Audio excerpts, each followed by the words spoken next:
we're here today with Blake Willard. Blake was a student in the Masters of Education with Clark Summit University, the Organizational Leadership Program, when that program, the MEd, was available back in 2015 to 2017. That's about right?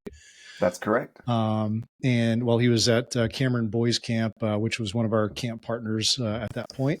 And so that was our connection. We're catching up after, years of your trajectory kind of moving beyond that. So I want to get into that at some point. But at that point, when we originally connected, you were what's called a chief at Cameron Boys Camp. We'll talk about that again in a minute. But up until that point, you were a grad student. You're involved in frontline ministry. Fill us in a little bit around on your background, your testimony. How did God bring you from original point A to that point? Yeah. I know. I think every time I tell my story, I'm always leading with kind of a Robert Frost, like a road less traveled by. I don't think I ever intended to end up where I am, but in God's infinite sovereignty and wisdom and also humor, I think He brings us where we need to be. But I think it was a story ultimately of trying to lean into to trust God, and at a point where I probably had a lot of ignorance about what that looked like, and so I think God's been gracious to kind of guide me along the way. But yeah, so I grew up, I would say, in a Christian home, but my own parents' background, as I've grown and learned and kind of understood more about the environments that they were in, wasn't always informed by like stability. And so some of that instability kind of led into my growing up. We moved around often, and sometimes for good reasons, sometimes not. And basically, originally from California, and ended up back there for junior high and high school, and got started in a community college because everyone in my family, I was the first to go to college. And so my high school counselor, the first time I ever met them was the week before I graduated. She said, "So what are you going to do with your life?" And I said, "Oh, I'm going to go to college." She said, "Where?" I said, "I don't know." Apparently, you're supposed to have figured that out in advance of graduation. So again, it was all new to me. So I jumped into community college, and during that time, my parents went through a foreclosure, 2008 crisis, and all that stuff. And I actually ended up sophomore in college, taking 26 units, wrestling. Like I was a nursing major, so I was doing all the science classes, and I was homeless. So I was actually living in someone's backyard. I kind of had this theoretical plan where I had a scholarship set up to go at a Cal State school and wrestle on scholarship and get into a nursing program. It was all kind of lined up, but I was lonely and desperate and didn't really know what the next step looked like, but didn't enjoy being in the situation that I was in. So I had friends who were high school grads from the same place that went to Azusa Pacific University. And on a whim, I had applied to that school knowing absolutely nothing about it, only because I had friends that were there. And my college counselor told me that I should at least apply to 3 places, because what if your plan doesn't work out? So I did. And well, they needed a roommate. And so I moved down to LA, not knowing anything about anything, and found out it was a private Christian school. Like I went in pretty blind just because I needed to be in a different situation.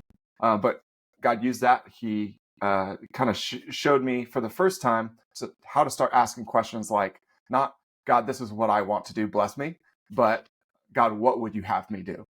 And that was a kind of a hard road to cross at that point, because that was the first time I'd really ever tried to lean into God's will. And I was in an environment that I think helped foster those kinds of questions, which I'm incredibly grateful for. And a part of that discerning process, which we could get into later if that was of interest, but was essentially like, I don't think the path I'm on is the one I'm supposed to be on. And I'm not exactly sure what I'm supposed to be doing, but I know that I feel a sense of calling towards ministry, and I feel totally ill-equipped to do that. So I actually changed my major going into my senior year to biblical studies, and was absolutely determined to graduate on time still. And so I basically crammed all of the required coursework into a year and finished that summer. And then that's what led me to North Carolina in the woods at Cameron Boys Camp, because when I first graduated, I thought, well, I'm definitely not qualified to be a pastor. The job market was not good in 2011, and I had really no idea what to do, but I had a desire to serve. And so this ministry became available. And it became pretty clear that we were good fits for each other for a lot of different reasons. And so it was an opportunity to go, in a sense, get my feet wet in ministry in a very unique and also challenging and I think exciting context that kind of opened the door to what was next. Yeah. Awesome. So how did you connect with Cameron? Was it an internet search? Was it an introduction by somebody?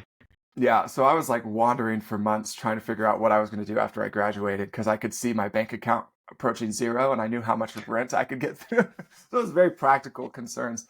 But essentially, our university's job website has a search portal with postings. And so I initially saw it on there, had this conversation. I didn't have much wisdom to gather from. So I went to my roommates and I said, hey, guys, what do you think about this?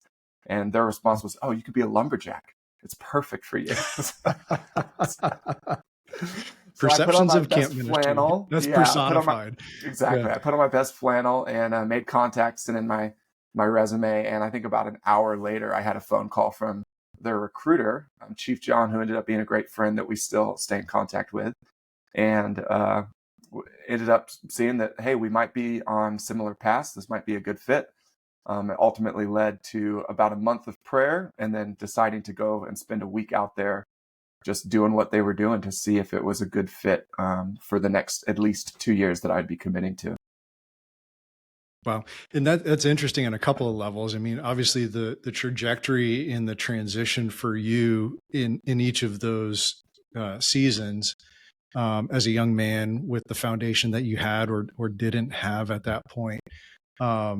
And then moving cross country, just how God connected. And it's funny because, I get a lot of questions from camps. We work with gap years and residencies and internships. And they're like, okay, how do recruiting, how do we do this? And the answer is always put your information everywhere you possibly can, college campuses and whatnot. But the challenge, when you're in the mix of the recruiting board on a college campus is, camp equals things like, oh, you go be a lumberjack. If somebody hasn't been involved in camp ministry, even growing up or whatever, they have perception. For sure.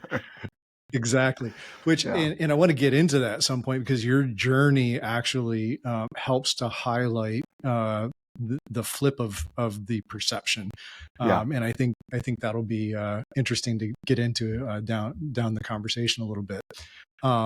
But when you had this week-long experience, not having any idea what you're getting into, just kind of your immersion experience to check things out, talk about what that week was, because that'll kind of lead into Cameron and its unique camp ministry. It's not a typical camp like people think of residential camp. Absolutely. Yeah. So having done this for a lot of years, ultimately, like the way that camp works is finding the right fit for someone is incredibly important. And so it's really a dual interview. And this is actually something I've learned. This is the way all interviews work. You're interviewing each other to see if you're a good fit for one another. But it's really important at camp because you're going to be entrusted with the lives and well-being of a group of 8 to 10 boys, or in the case of a girls' camp, girls, for a long time. You're going to play a lot of different roles in their life. And it's also really hard. There's a lot of dynamics. There's a lot of social skills that you either have to be able to pull from or learn to create and generate. That's going to ask a lot of the counselor who's going in there to do it. And so there, you go there and you spend ideally as much time as you have available to see if this looks like something that you can do, that excites you, that, you go in and you're drinking from the fire hose. Like it's just too much stimulus going on all at the same time. But it's certainly a good way to say, oh, this is what they're doing. And so what they do is they encourage you to just jump in and participate as if you were the role that you're going to potentially be playing. Because it's a good way for the people there to see, hey, can they pick up what we're doing? Can they pick up what we're throwing down? Do they fit the role? Can they form relationships quickly? Are they awkward? Are they considerate? Like, what are their strengths? What are their weaknesses? It's enough time to kind of see those things and discern those things, again, on both ends. And so, because of the kind of environment it is, you're dealing with troubled youth, at-risk youth. The terms change, but it's kids that have a lot of times really rough backgrounds and know how to push buttons. And so it doesn't take long for them to come in and start pushing yours and see if you can handle that. And also if you can be a positive influence on that. So I think my first night, I walked in. By the time I got there, it was, from West Coast to East Coast. It's late at night. It's dark. They're just finishing dinner. I walk in, it's like a camp scene. They're singing songs, playing around a fire. Like, it's November. I'm totally underdressed from Southern California. So come on, and we make it about 30 feet outside of our dining hall, and our group turns into a screaming match where there's cursing and all the words. And I'm like, okay, this is what I'm here to do. And so it was just shock treatment right from the beginning, of seeing the way that they gather around each other, the way that they interact and call on the youth as well as the counselors to help solve each other's problems. And then the way that you resolve it, and eventually you get to bed. So we just jumped right in, figured out how to try to get warm overnight, did all the things that kind of has that experience together, and was somewhat overwhelmed by the whole thing, but thought, based off the people that are here, based off what's happening, based off what I see, I think the Holy Spirit doing in people's lives, this is a good fit. And it took a week to figure that out. And so when they offered at the end of that week, said, hey, we'd like you to consider this. So I'm good. I'd spent a month praying beforehand, said, as long as they're not weirdos, God, help me to be ready to say yes. And so they weren't too weird. I said yes at the end of that week. Awesome. And then we planned our trip out. Yeah. Awesome. Well, and to kind of zoom out a minute, for anybody who's not familiar with Cameron Boys Camp and the approach to camping and what it is as a ministry, because again, it is a camp setting, but you take all the things that, you grew up understanding about camp and kind of put them aside a second. They're part of what's called the Wilderness Road Therapeutic Camp Association, which is 20 some odd camps that do something very similar, and do basically immersive experiential education as a platform for engaging at-risk young people, boys, girls, in a small community environment, and use all of the things, everything that's happening as a platform for learning and formation. So it's I think all of them, if I remember correctly, are also licensed in their individual states as high schools. That's correct. Or as schools. So students aren't just there getting social engagement and formation. They're also doing high school in things like, building their teepee or their sleeping quarters as part of their geometry class. It's very interestingly thought out, but all very intentional. And so walking into that environment, I would imagine pretty quickly you're either in or you're out from a ministry, from a this fits or doesn't fit standpoint. But at the same time, getting into, then you made the decision, you moved out from California. Imagine you bought a different set of clothes, and we're better prepared. I mostly recycled stuff from their warehouse that they had to donate to me. But yeah, I got a different attire. I had camo and flannel, so I was ready to go. Yeah, perfect. Yeah, so you were a lumberjack at that point.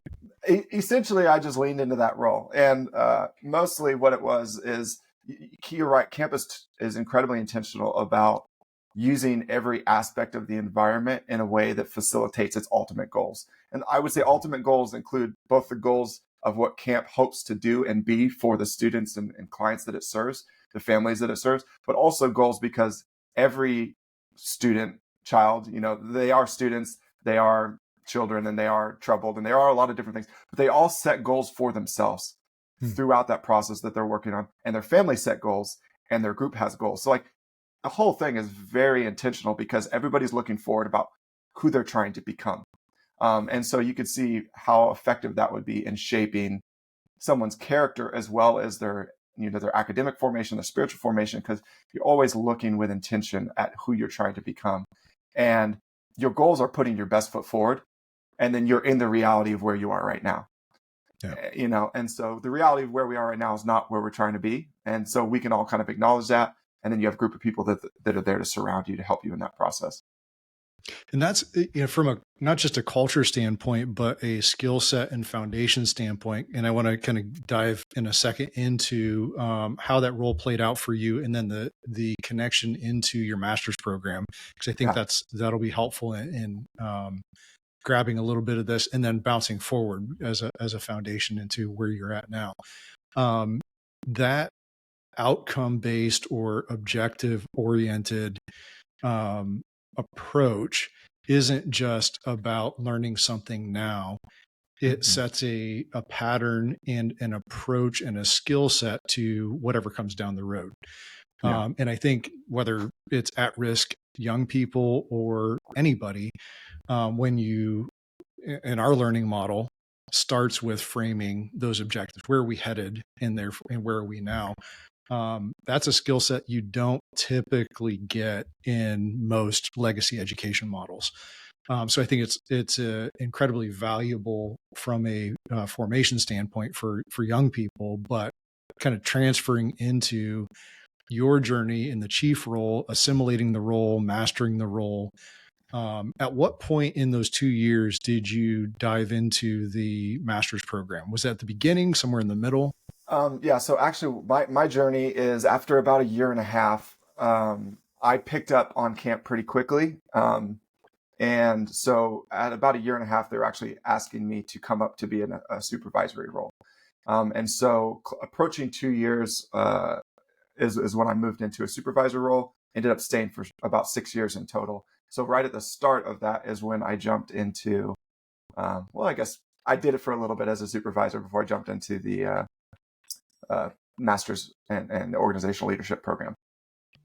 Okay. So And so that so, in a sense, it yeah, made it for me feel like it was possible, because I was just you're in the woods all the time and you're at the whims of like the problems that need to be solved, and those things have to take precedent over other things. There's a reason why we kind of ask you to keep a lot of the distractions in a sense out of the woods so that you can be focused on who you're there to serve. And that's also why I think camp is intentional with setting a timeline where they ask people to commit to periods of time so that they can be wholeheartedly focused on what they're doing.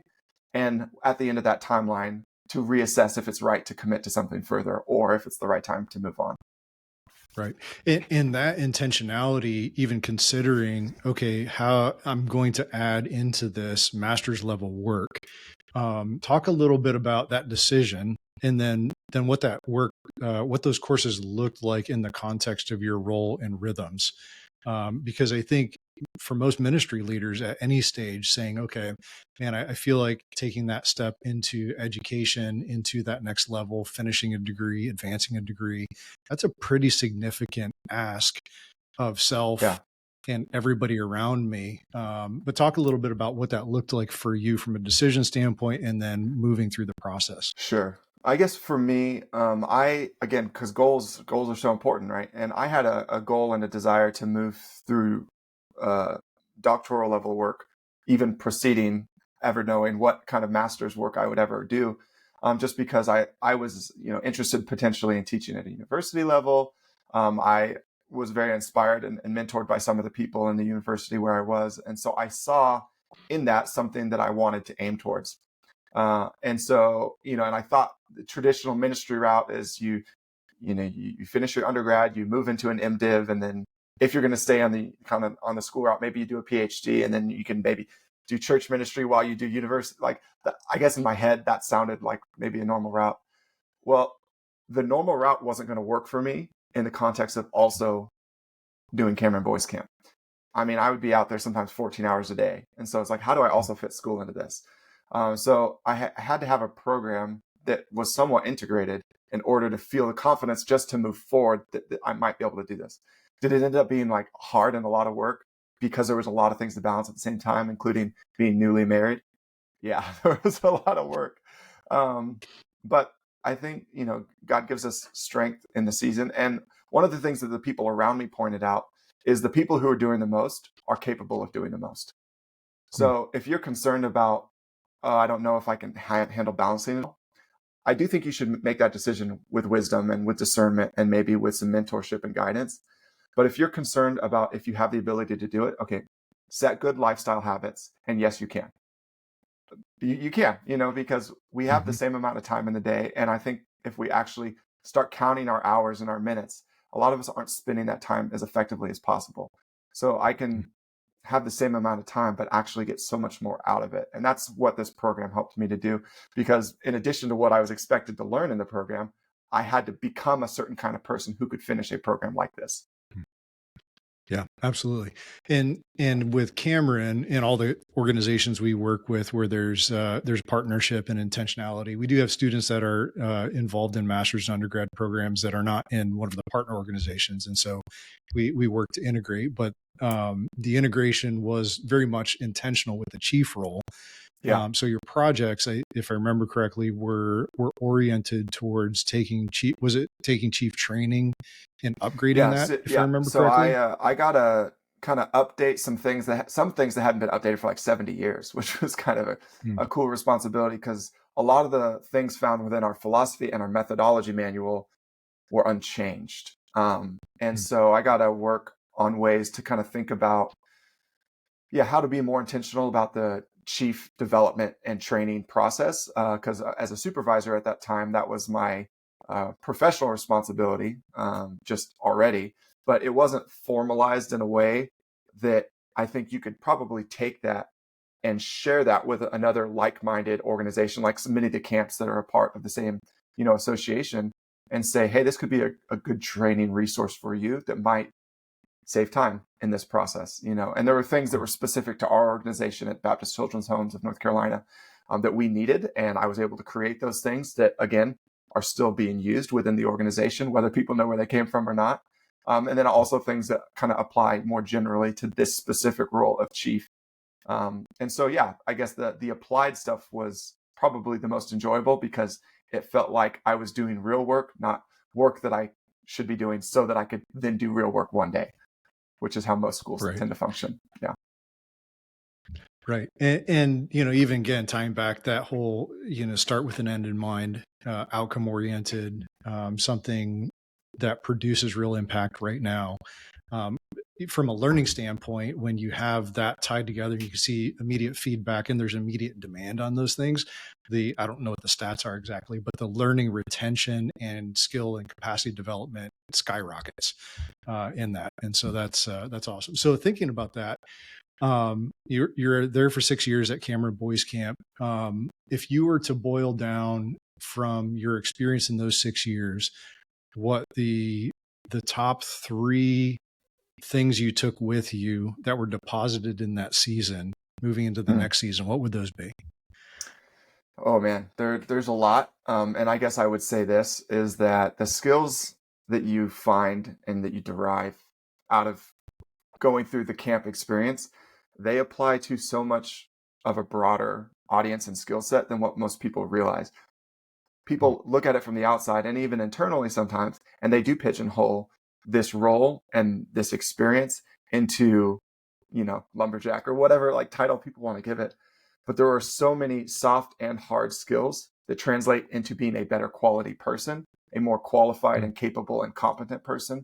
That I think if I could help people articulate, that would be a good achievement because people just don't realize how far these things go. And so I guess the three things that I would have taken away is we can solve any problem would be one.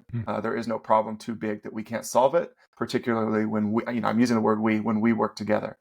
So just the power and the influence of effective group work. And as someone who's now led organizations and staff, like pulling people into solving the problems is where the best problem solving happens. And so I don't know if that's a second caveat, but that's what made me good at the job. I guess the other one is I was able to learn how to show the people I was serving that I actually care about them. Because the reality is like a lot of times these are not the most fun people to be with. And I would make the intentional effort to tell them, regardless, at the end of the day, that I love them. And that just goes a long way. It goes a long way for them. And it also is just as therapeutic for myself. Meaning, I don't like what they did. That doesn't change the fact that I love who they are and who God's making them to be. And I think, again, seeing that end from the beginning, it's like, who is God making them to be? Does God have a purpose for this person's life?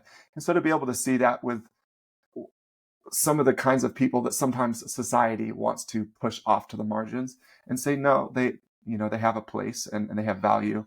And I guess, I don't know, I guess the third one would just be that I have a lot more confidence as a person to be able to go out and attack whatever is in front of me because of what was demanded of me in these circumstances, in this environment, not only like mentally, socially, relationally. There's like so many different skill sets that I was being taxed at all times. And then as you add things like a master's program, like also time management and organization, and me as a person had to become a better person in order to do this. And so even when when my wife and I got married, I think 6 months, maybe a year, and she was like, I thought we would fight more. I'm not saying there was never conflict. However, it just will make you really good at figuring out how to solve problems proactively and reactively. Obviously, the best kind of problem solving is in advance of the problem actually taking place. But just seeing that we can solve this, whatever it is, we can get through it. You know, looking back, my wife has mentioned multiple times is one of the things that made her want to stick with me, even when I was a ding dong at times, was that she knew I was persistent and tenacious. If I did something wrong, let's get it fixed. That goes a long way. It's funny you say that, because I had this experience somewhat recently. We're part of a little house church here, and part of the leadership team. We're in a leadership team meeting several months ago, and somebody says to me, you know, you're like our calming goat, and I had no idea what that meant. If you've ever seen the cartoon movie with the bull, trying to remember what that's called now, but there's apparently when they have a bull fighting bull and they put him in, you know, a situation, he's freaked out, they put a goat in there that's a calming goat, and for whatever reason it calms the bull down. And I'm like, I don't understand what you mean by that. Well, you know, whenever there's things going on, you're just, you know, calm, and everybody kind of looks at you and says, okay, is everything okay?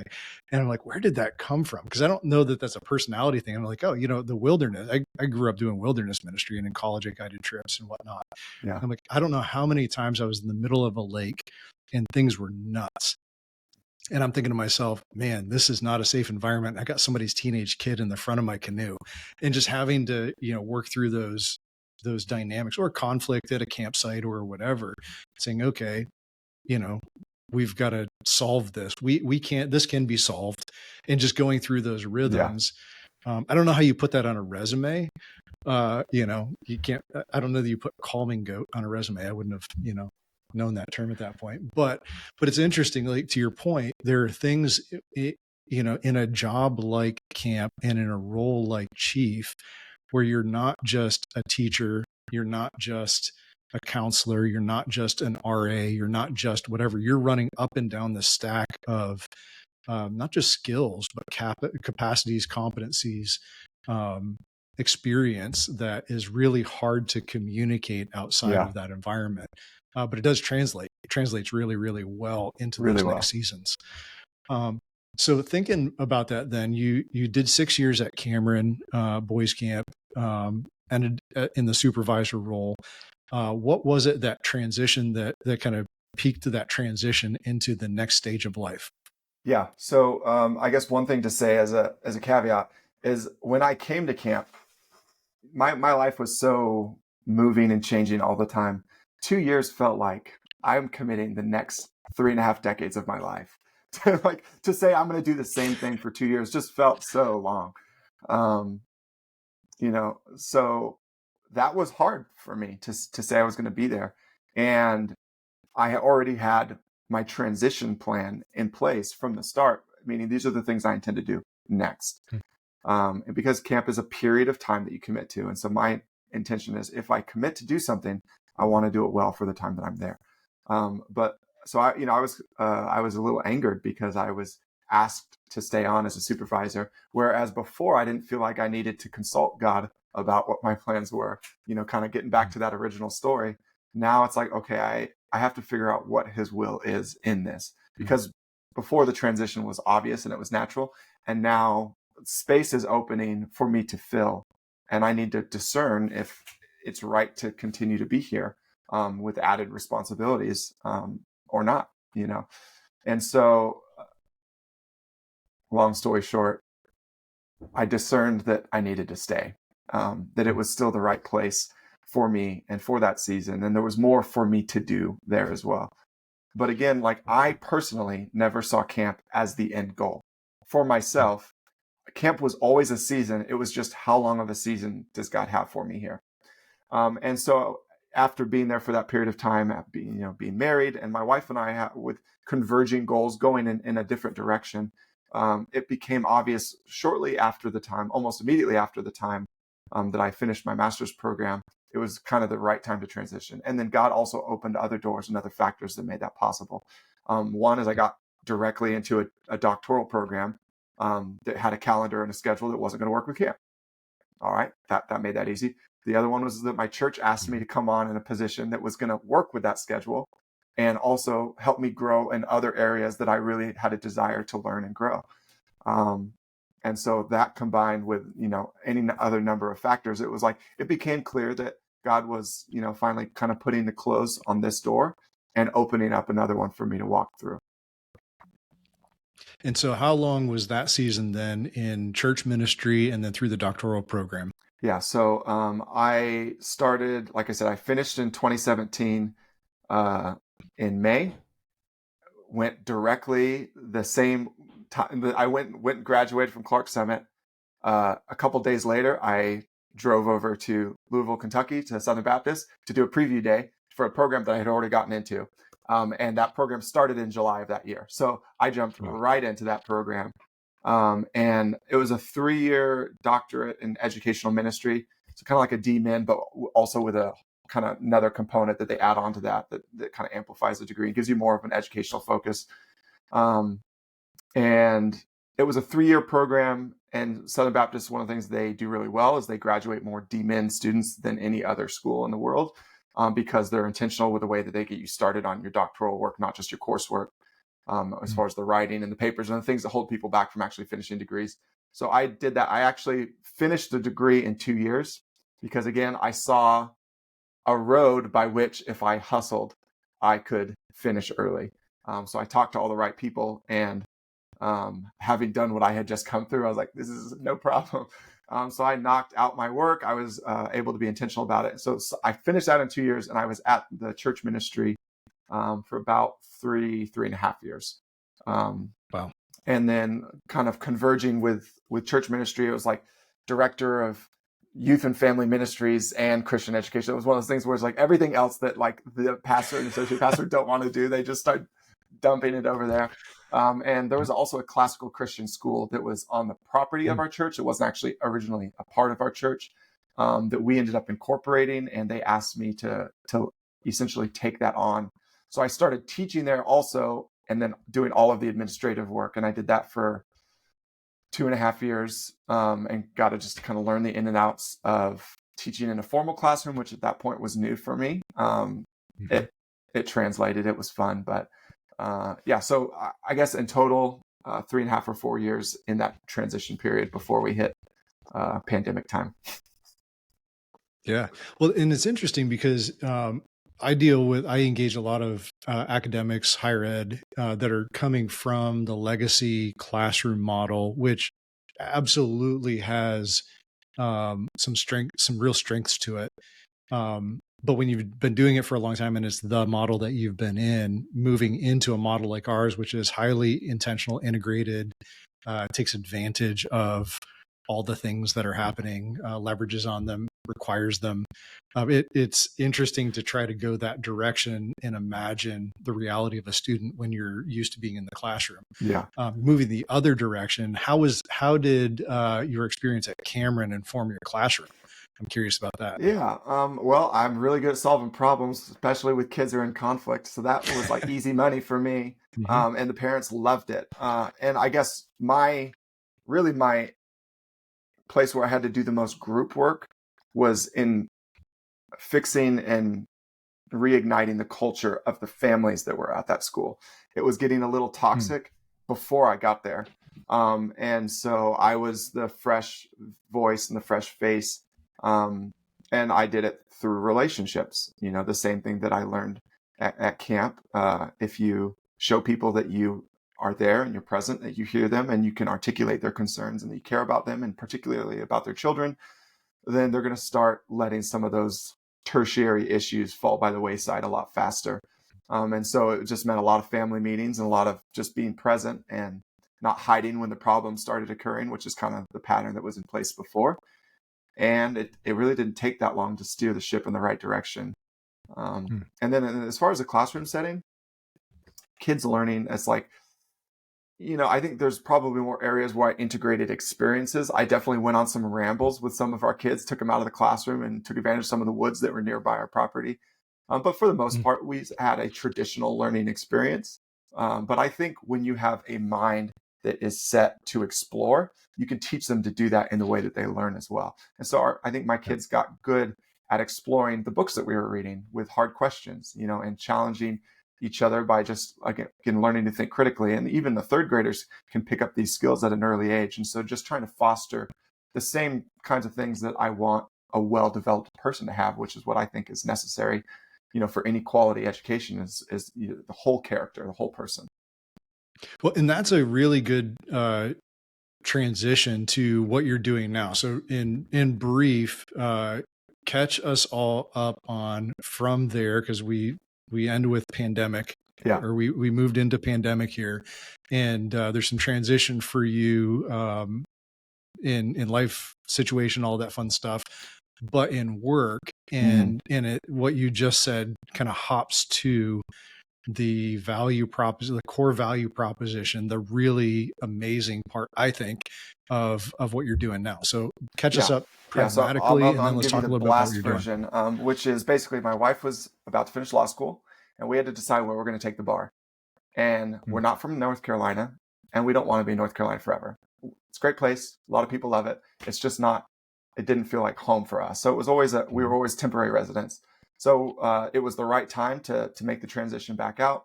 I had reached a glass ceiling where my thing is I always want to know that I can keep going up. As long as I can keep growing and being challenged, whether it's the same place or a different place, I just want that challenge. I think that was something intrinsic in me. And so we moved back to Southern California. But then shortly after that, actually an opportunity to help found a new school in Las Vegas opened up. So I was able to we accepted it. We moved, made the decision as a founding principal, started a school from nothing but an idea. We had a building and an idea, and then got up to, within about a year, 125 students enrolled, engaged, loving what they're doing. I think I hired 20 new staff members, like all the things of starting a business, as well as actually seeing it fruit into something that people are getting excited about in a relatively short amount of time. So I did that for about 2 years. But at the same time, my wife and I, who had been struggling for almost 8 years with infertility, found out the very week she passed the Nevada bar that she was pregnant. So we were like, see you, law school, priorities. so Yeah. we started asking questions to ourselves like, what kind of environment do we want our daughter Gia to be raised in? And my big push in my own faith foundation, my doctoral work and its emphasis, and then the way I was always trying to push and direct parents in a school context was that parents are the primary disciple makers of their children. There's no way around it. There's a clear biblical calling there. And if you are coming from a Christian background, whether you send your kids to school or not, everything should be under the guidance and the direction of the parents. And there was no clearer or more consistent, I guess, context where I feel like I can emphasize that better than homeschooling. And this is ultimately what we thought was going to be the best fit for us and our family. And I see this space that's growing and expanding and people are moving into, but there's a lot of wide eyes and there's a lot of parents that are running from something, but they don't know what they're running towards. There's a lot of reasons why people are leaving public schools and traditional schools for homeschooling, but they also That's a need vision for the great way to future. put that. Yeah, And running from instead of towards. That is a perfect way to put that. Yeah. and as you can kind of imagine, that applies to so many different contexts. Like, hey, we're getting out of a bad situation. Okay, well, what good situation are you going to put yourself into? How are you going to get there? Okay, so I'm like, how do I give guidance and direction to families who are making this, what I think is a really important and powerful transition? Maybe they're running from something, but they could actually end up experiencing the best thing that ever happened to their family. How do we make sure that that does happen? So as I started thinking through developing, my own organization's mission and identity, it's like, how do I help equip parents to be the primary educators, the primary disciple makers of their children, so they have the hard skills as well as the confidence and the know-how to lead their own homeschool in a way that works for the needs, the strengths, the weaknesses, the abilities of their children, but also them as parents and their family, and where you can plug your core values as a family right into the center of who your children are becoming. And you don't have to see these two different identities battling all the time. You could just be one consistent person, which for me means skyrocketing way better quality, way faster education to get your educational goals. Because you're not battling two different dogs and trying to figure out which one to feed. Your kids they only know who they're becoming, So that's what got me to start this organization called the Homeschool Mastery Group, with the intention of developing and qualifying parents, where I can serve as someone who's done the traditional schools, that's done the experiential education, and started looking back and saying, hey, I was homeschooling kids for like 6 years at camp. That's what we're doing. We're creating a education that fits for our family that we're forming. And some families are big and some families are small, but still, like, every child is different. You have to be able to meet them where they're at. And so seeing like you could totally do this successfully, confidently, and I guess my belief would be probably better than the highest degree, best paid teachers anywhere else, because no one is going to care about your kids more than you do.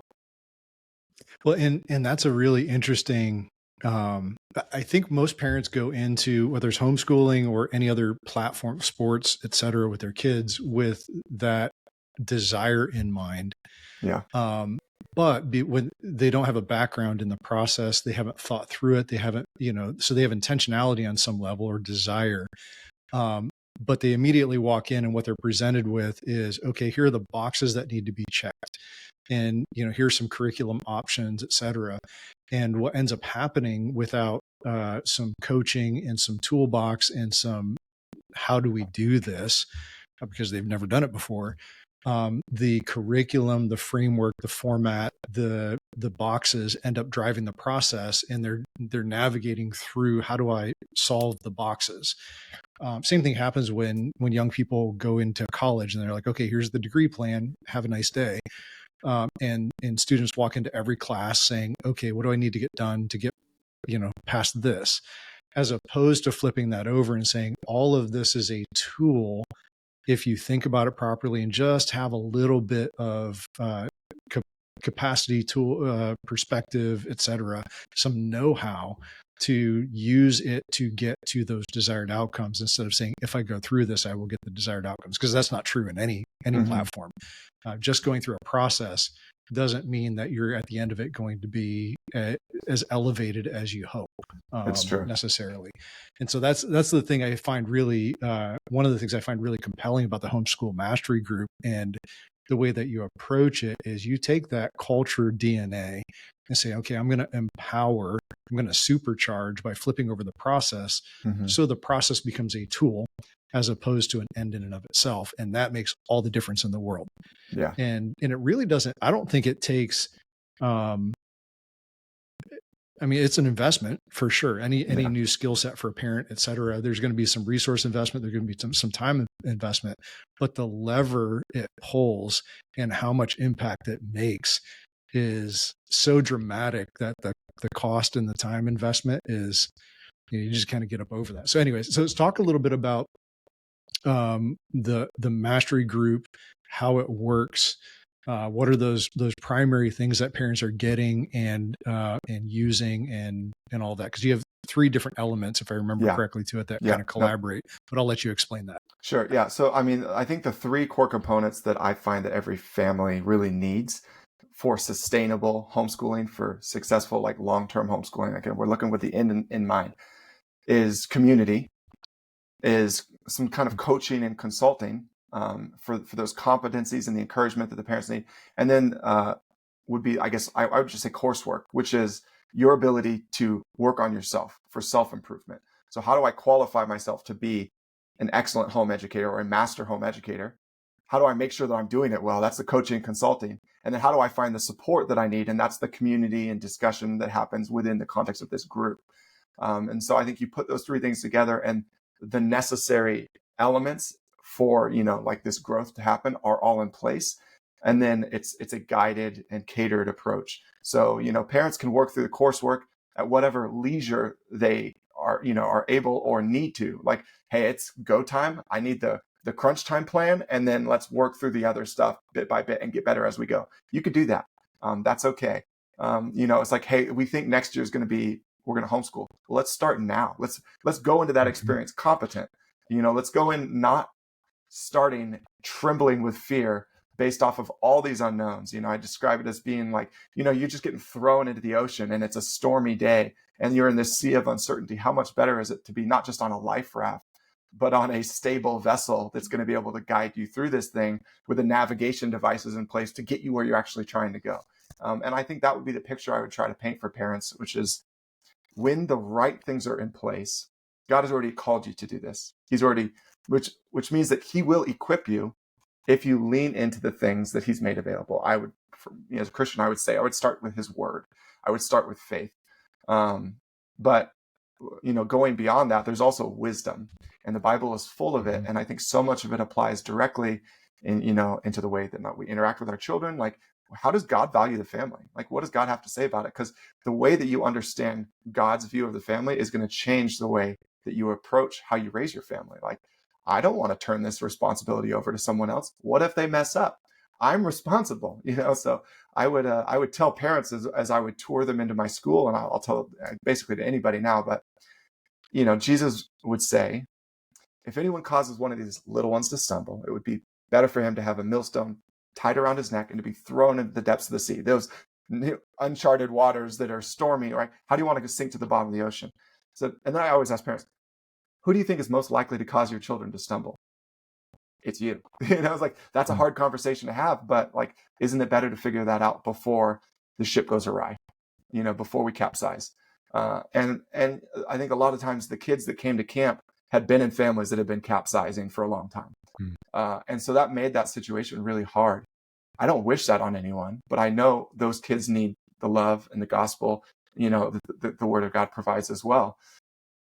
However, how much better is it if we can get hold of those parents' hearts before they start doing things that they don't want to do and start creating situations that they don't want to have to go through? And I think that's what homeschooling in this context can be. And so when I say Homeschool Mastery Group, it's like, it's going to give your children the best education they ever had, but it's a whole lot more than that. It's like whole life outcomes. They're going to be different. And so, people are willing to invest in stuff where they think they're going to make a buck at the end.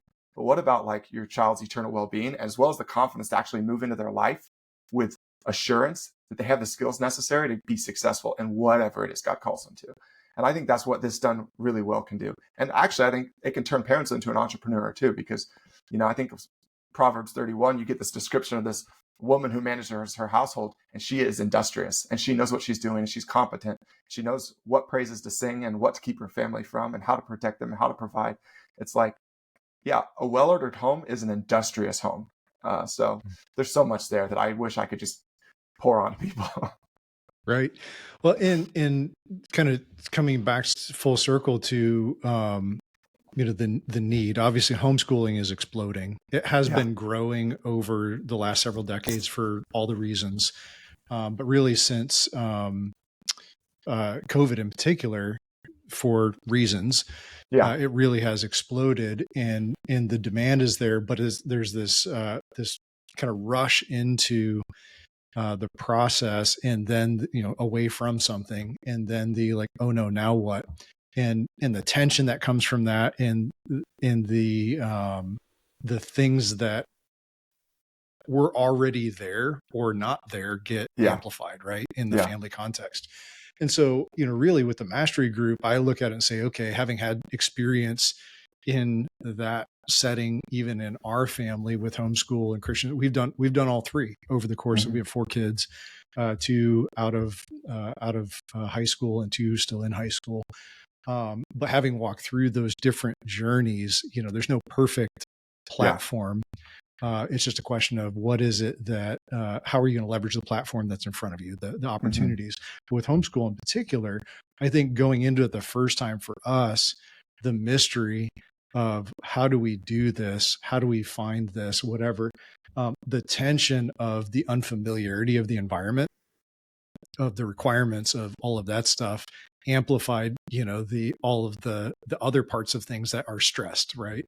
And for a family to, a set of parents, whatever, to have the opportunity to say, okay, there's a guy with a doctorate that doesn't just know curriculum, but is committed to us as a family being whole and building a culture that creates value with whatever we do.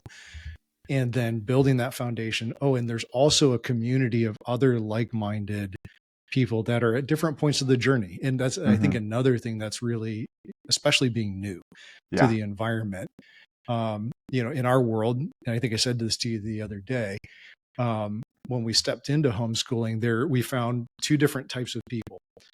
There were families that had been doing it since the beginning of time, like Flintstone era. And then there were families that had just started, and there was nobody in between. And so you ask the new people and they're like, we don't know. We're still trying to figure it out. And then you ask questions to the people that have been doing it since the beginning of time. They're like, well, yeah, just because it's so familiar to them. And having that community that says, okay, it's okay to be where you're at. Let's help you take the next step. Let me talk a little bit about what I did when I was at that stage, or what I've just found, or whatever. And the encouragement it's okay to be where you're at as long as you take the next step. So you have that, the coaching from the doctoral experience with all of this culture. You've got the community, and then you've got the curriculum. And the curriculum is in the right place in that context. It's not a thing that's driving everything. It becomes a tool instead of a driver. I think that's just a really powerful opportunity for people. And so you've been doing the mastery group here for about a year, if I remember correctly. That's correct. And are kind of launching into the next stages from planting to multiplying. How would somebody that is saying, I've been thinking about, or man, I've already taken a couple of steps and man, I could use help, community, et cetera. How would they find the mastery group?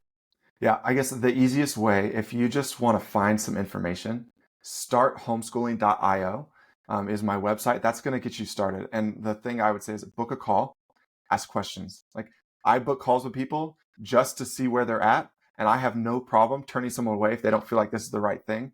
But man, if you could be at a crossroads and have someone help get you onto the right path, then you should take advantage of that. And so I do that with families all the time. So that would be the starting place, because I want to, just like we did at camp, we want to look for fitfulness. Are you right fit for this culture? Do we have like-minded values? So starthomeschooling.io is where you're going to find my website. You can book a call right on there. You can check out resources. I got a bunch of free stuff that's just available to kind of think about how to get started. I have a book that I made available called Why Should I Start Homeschooling? That you can download for free, just to say, what are my next steps? And so book a call, figure out, are we just thinking about homeschooling? Do we know this is right for us, but we just don't know the next steps? And then if fitfulness is discerned on both ends, then, I'd love to have you join my Homeschool Mastery Group program, which I host through the platform called SKOOL, where parents can join and they can interact. They can message me directly. We can book calls. There's weekly Q&As. All the pieces are in place. But I would say just start there. And then if you want to follow my Instagram, Homeschool Mastery Group, you can also find me on Facebook and Twitter and all the other places. But the biggest thing I would say is, hey, let's book a call and let's chat about it. Mm-hmm. Awesome. And two, our community, our learning community is kind of global and local. There are educators, there are ministries, there are Christian schools. I know you've done some work in bridging, or you're doing some work in bridging Christian schools and homeschool communities for value. If somebody wants to reach you that isn't, say, heading into homeschool, but says, man, I'd love to connect and or leverage on, et cetera. I mean, you've really developed history, skill, capacity, vision across a range of platforms that all have that same theme of outcome-oriented culture, becoming, taking steps, growing, and figuring out how to do that in different environments. I think, you've got a lot to offer across all the domains, not to get you spread too wide, but I'd encourage anybody who's thinking about those things, even just to call you, pick your brain, leverage on you in that sense as well. So, okay, last thing, just kind of wrap up, because I've taken a ton of your time, which is valuable. I appreciate it. Glad to be here. I like to, with somebody who's been down the road a little bit and lived some life, done some things. When you're thinking, if you were to have a conversation, let's say it this way, if you were to have a conversation with your 19-year-old self, what are, one or two main pieces of advice that you would give that Blake at this point in life? Man, that would be so valuable. I would strongly encourage that Blake to not see individual tasks as the end all that are going to derive you the results that you desire. Meaning, a college degree doesn't give you anything in and of itself. I didn't have the experience to know the importance of actually bearing down on building relationships and focusing on networking, and how internships, all these different things really play a huge role because they connect you with people. And people is where opportunities happen. And so, I think because God is good and he's merciful, he gives me things better than I deserve. So I walked down a road that was lit with God's mercy. But that doesn't mean that if I had greater discernment, I wouldn't have told myself, hey, that getting that good grade in this class is good, but what are the educational goals and outcomes that you hope to derive? Because if not, like, whether that was an A or a B, it honestly didn't affect too much, and nobody cares anymore. Like, nobody cares. So it's like, spend time in the places that are going to lead you to the end that you want to be at. Do you know what that end is? If not, write it down and define it for yourself. And then once you do that, you can start setting the end as your goal and then walking backwards, rather than looking forward, trying to figure out surely something good is going to happen. Because that's what 19-year-old Blake thought. It's like, oh, if I do the right things that everybody told me I should do, then good things will happen. And that may happen, but it's like a lottery. Sometimes good things just fall in people's lap. That's not the norm. The norm is if you put the right things in place, then the result of those right things is more right things will come to you. And so I just wish I had that wisdom to know that. That's spectacular advice, because I feel like there is a dearth of understanding of where we're headed, young people in particular. And I think there's a generational multiplication of that from a dynamic, and I won't get into all of that, but I think I think young people in particular have a really, really hard time, obviously, envisioning what's 10 years or 20 years going to look like. And the world is changing faster than it was when you graduated college, which was later than when I graduated college. But being willing to do the right things, put the rhythms in place, all of that does keep you in a position to keep improving and gain opportunity and see opportunity when it comes. I love that. Anything else that you'd give 19-year-old Blake as a little nugget? The only other thing that I actually would have my young employees do that worked for me is I'd say track everything. Meaning, you're building your resume right now. And at some point, someone's going to tell you that they need a resume for some job that you hope to get. And you're going to be making stuff up because you have no memory of all the things that you have done. Give yourself credit for the things that you have done. Start putting a story behind the things that you have done. So when it comes time to draw on that, you already have a living document. This is actually the way I encourage parents to keep records when they homeschool. Have a living document that is a testimony to who your child is, not just a sheet of paper that says A, B, C, whatever. Like, let's actually testify to the things that they've accomplished. And we're doing this right now. I'm homeschooling my youngest sister-in-law because it's good for her and she needs it. And we're keeping a record of the things that she's growing through and learning. If I had that, I think I would have been better equipped to testify for other people to what God has done in my life, as opposed to kind of come in and saying, I swear I'm qualified, just trust me. Because people won't always do that. They want to see some evidence, and you can do that for yourself just by keeping records. Yeah. And, on top of that, as you say that, one of the things that we do in the learning blueprint format we use for all of our courses is we set the objectives at the beginning, personalized objectives. And at the end, we assess over against those objectives, what actually happened relative to those things. And, it's grading, it turns into a letter grade, et cetera. But more than anything, it's formative. And so many times, when you're having those follow-up conversations, saying, okay, let's talk about what happened. You say, man, do you realize how much you grew in this? Do you realize how unique that capacity is? That a young person is just, they're walking through it, they're pressing into it, but they don't have necessarily that reflection. And that's so powerful to reflect on the capacity, the trajectory, the uniqueness, that story. So I love that. That's awesome. Cool. Yeah. Well, thanks for your time. This has been fun. I could probably do 3 or 4 hours just kind of like talking philosophy and work and all of that with you. I really enjoy seeing how God has used your story from foundations and I didn't know the early foundations Mm-hmm. until even just this conversation, and how he used all of those pieces and constructed your journey. Beautiful thing. Love how you're stewarding it, and just grateful to have a ringside seat and have the opportunity to participate even just a smidge in I that. appreciate that, Ben. No, So thanks for the it's great opportunity, Blake. for the catch up. It's cool when years go by sometimes, and then you reconnect. You're like, oh wow, look at everything God's done. So it's cool to see what's going on with the organizations that you're helping to lead. So I appreciate it. Awesome. Well, have a good one, and hopefully we'll catch up sooner than this last stretch. That sounds good. Hey, wish you the best. All right. Thanks, Blake. Yep. Bye-bye.